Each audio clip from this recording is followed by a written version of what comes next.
Hi, I'm Dr. Erin Michos. I'm a preventive cardiologist from Johns Hopkins University, and I'm here live at the American Heart Association Epidemiology and Lifestyle 2022 meeting. And I have the honor of being here with the winner of the Stamler Award.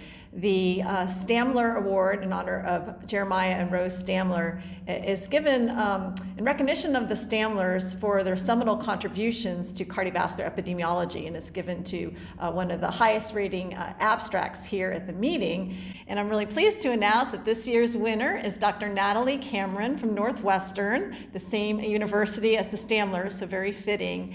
Dr. Cameron's work was about hypertensive disorders in pregnancy, looking at both a maternal age and a birth cohort effect. Dr. Cameron, why don't you summarize your award-winning research? Thank you so much, and first, thank you for having me and for the recognition. Everybody was so talented and gave wonderful presentations, so I'm very humbled.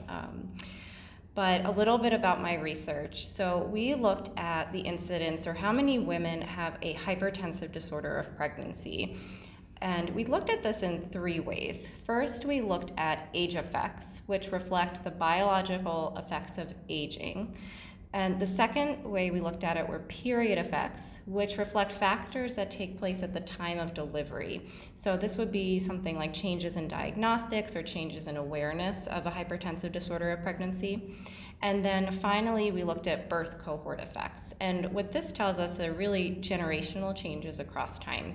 So it can help inform us on the factors that may be increasing the risk of hypertensive disorders of pregnancy among certain generations. What we found was that the incidence of hypertensive disorders of pregnancy were higher with older maternal age, which was expected. And second, we found that the incidence was also higher among women who gave birth more recently. So somebody who gave a birth in 2019 was more likely to have a hypertensive disorder than somebody who gave a birth 10 years prior. And then we also found that there was a substantial birth cohort effect.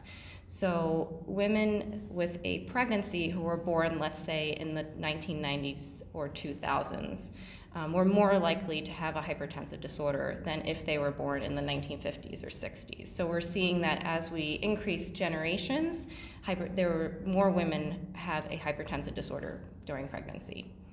Well, you know, we know there's a lot going on here, both with increasing maternal age, the mother's age at the time of pregnancy. So women, if they enter pregnancy older, they're more likely to have cardiovascular risk factors or even overt cardiovascular disease at the time of pregnancy. And then this birth cohort effect. So there is this in the background of changes in society with the epidemics of obesity and hypertension and cardiometabolic diseases. So I was wondering if there's a way to tease this out among all of these cardiovascular risk factors and these trends that have been happening in society. You know, is it the rise in obesity? Is it the rise of chronic hypertension entering in pregnancy? Or is there a way to tease out like what is driving these increased risk of hypertensive disorders of pregnancy? Yeah, thank you for the question. I think that's really kind of the next step is why are these trends happening? In the data set that we use, we didn't have data on all the cardiovascular disease risk factors like obesity. In our analysis, we actually excluded chronic hypertension or hypertension before pregnancy so we could really focus in on these individuals with hypertension that developed during pregnancy. But we did look at trends in chronic hypertension and found that they were similar. So there's probably some shared risk factors of chronic hypertension and hypertension that develops during pregnancy. I do think obesity is playing a role. We know that obesity rates have doubled in the past several decades, and this is a risk factor for hypertension overall and hypertension that develops during pregnancy, so likely contributing. Again, we didn't really have data on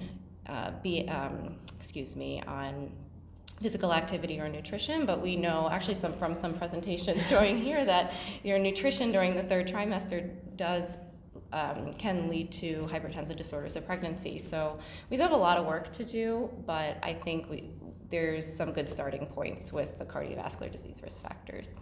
Yeah, great. I mean, this is important analysis because there's been really worrisome trends because we know that hypertensive disorders of pregnancy not only increase the risk of acute cardiovascular complications at the time of delivery, but also set the stage for women having increased cardiovascular risk later in life, even more than a decade after their index pregnancy. So I guess one final question, was probably the hardest question, but we can't obviously change the year we're born in. So what can we do, taking this work forward, what modifiable interventions can we do to kind of reverse these really worrisome trends in hypertensive disorders of pregnancy? Yeah, I think it's going to take a multidisciplinary approach, and first really putting the emphasis on preventing cardiovascular disease, on actually primary and primordial prevention. Emphasizing the importance of entering pregnancy with a normal weight, without high blood pressure, with a good, and instilling habits like good nutrition and physical activity to optimize your health during pregnancy and even later in life. And I think this is going to take almost a cultural shift to really put an emphasis on prevention, and from a public health standpoint, from each level, from government level policies to and increasing access to care and especially prevention, and helping women get health insurance and making even healthy foods less expensive and cities more walkable. There's so many things we could do. So I think it's going to take a multidisciplinary approach. Well, we all have our work cut out for us. But, well, thank you, Dr. Cameron, and congratulations on being a Stamler Award finalist winner. This is, a very competitive award, so your work is one of the top-rated abstracts at the meeting, and really congratulations to you and all of your co-investigators.